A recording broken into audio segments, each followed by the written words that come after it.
July 7th, 2024, entry number 2 from the Diary of an Adjuster.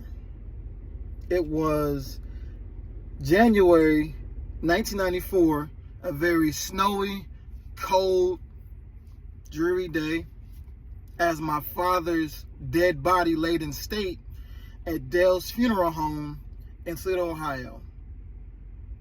We were gathered with my mother and my brothers and sisters at the funeral home, and the officer came in and told us to leave the premises, to leave the facility.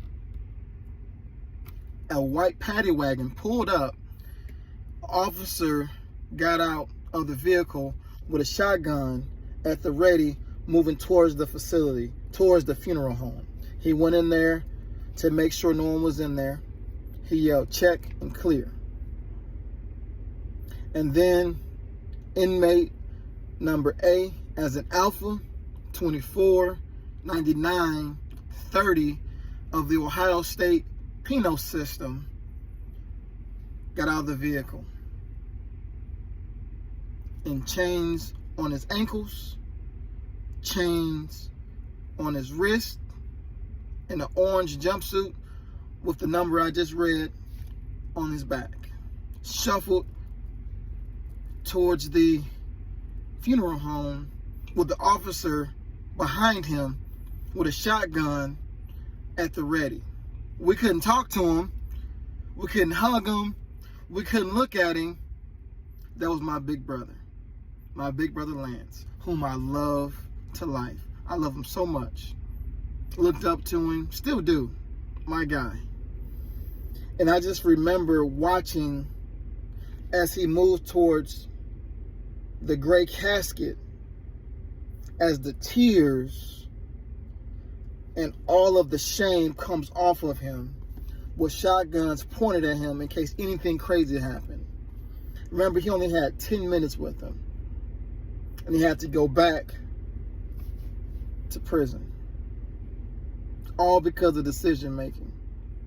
Every decision that we make culminates to where we are right now. In that moment, I think about, I wasn't doing the best decisions, or making the best decisions, let me say. I was breaking into homes at that time. I was hanging with the wrong people. I was like 7 or 8, and I was hanging with the wrong people. And my father told me that, my mother told me that, to be careful who you're hanging around. I didn't listen, of course, because I was making decisions from a very hurt place. I was hurt because years prior, maybe a few years prior, and 4 of them, my aunt passed away. You know, the person who walked into the room and lights that bad boy up? You know what I'm talking about. That person who is just full of rainbows and butterflies and all the stuff. Cake, she's just full of all the stuff, right? She ended up passing away tragically. And my grandmother, she ended up passing away of unnatural causes. And it messed me up because my grandmother was my best buddy. Oh man, she made me feel like I was the best dude ever. That relationship that a little boy and a grandmother have, you cannot put that in words. You know, I just loved her so much. They owned a parking lot. I remember going to the parking lot and working there, you know, helping her out, helping my grandfather out. It was the best ever. And by them passing away, it messed me up because I couldn't talk. I didn't have an outlet to talk to anybody, because I was told the old adage of kids are to be seen and not heard, as you just said in your mind. I know you did, because that's what we all was told. And in that moment, as my brother moved towards the casket and then headed back to the paddy wagon, I remember like, wow, man, I gotta make better decisions.